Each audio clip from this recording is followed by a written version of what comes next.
Daring man. Ponnaiyan அவர்கள் சிறு வயதிலிருந்து கரடுமுரடான பாதைகளை கடந்து வந்தவர்.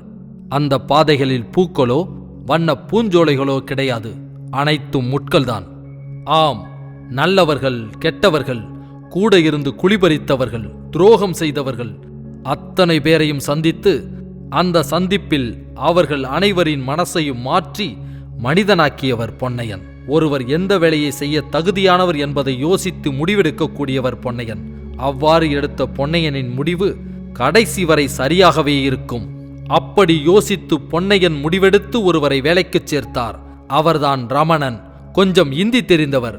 இதன் மூலம் வட இந்தியாவில் நடக்கும் வேலைகளுக்கான பில் கலெக்ஷனை சரியாகவும் நியாயமாகவும் கவனித்துக் கொள்வார். ஆந்திராவில் விண்மில் கான்ட்ராக்ட் வேலை நடந்து கொண்டிருக்க அந்த வேலையின் முழு பொறுப்பையும் ரமணனிடம் ஒப்படைக்கிறார் பொன்னையன். அந்த பொறுப்பை ரமணன் நன்றாக கவனித்துக் கொண்டிருக்கிறார். அப்போது பொன்னையன் அவர்களுக்கு இருதய ஆபரேஷன் செய்யப்பட்டு வீட்டில் ஓய்வில் இருக்கும் நேரம். அப்போது ஆந்திராவில் சில சமூக விரோதிகளால் ரமணன் கடத்தப்படுகிறார். ஆந்திர போலீஸ் கைவிரிக்கிறது, விண்மில் நிறுவனமும் கைவிரிக்கிறது.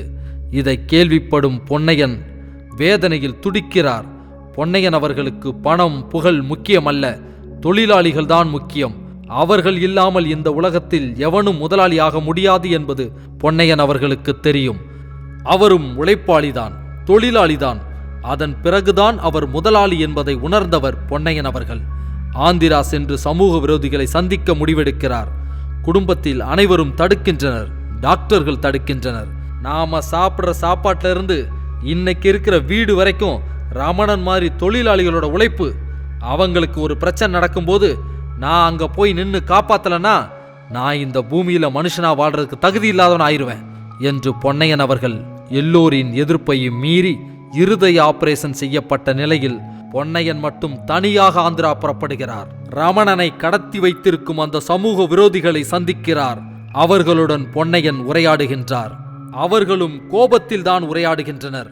பொன்னையன் அவர்களின் கோபத்துக்கு சாந்தமாக பதில் சொல்லுகின்றார். உரையாடல் வெகு நேரம் நடக்கின்றது. பொன்னையன் கடைசியாக, என்ன பிடிச்சு வச்சுக்கோங்க, ரமணனை விட்டுருங்க. என் குடும்பத்தை பார்த்துக்க நிறைய பேர் இருக்காங்க. ரமணன் குடும்பத்துக்கு ரமணன் மட்டும்தான் இருக்கான். ரமணன் இல்லைன்னா அந்த குடும்பம் நிர்கதியாயிடும் என்று உணர்ச்சி பொங்க பொன்னையன் சொல்ல, ஒரு தொழிலாளிக்கு சப்போர்ட் பண்ணும் முதலாளியை முதலாக பார்த்து அந்த சமூக விரோதிகள் ஆச்சரியப்படுகின்றனர். அந்த சமூக விரோதிகளும் தொழிலாளிகள் வர்க்கம்தானே? ஆம், ரமணனை விடுவிக்கிறார்கள் சமூக விரோதிகள்.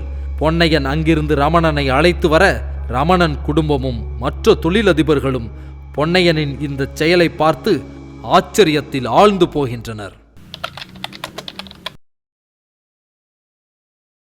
Like, subscribe, share.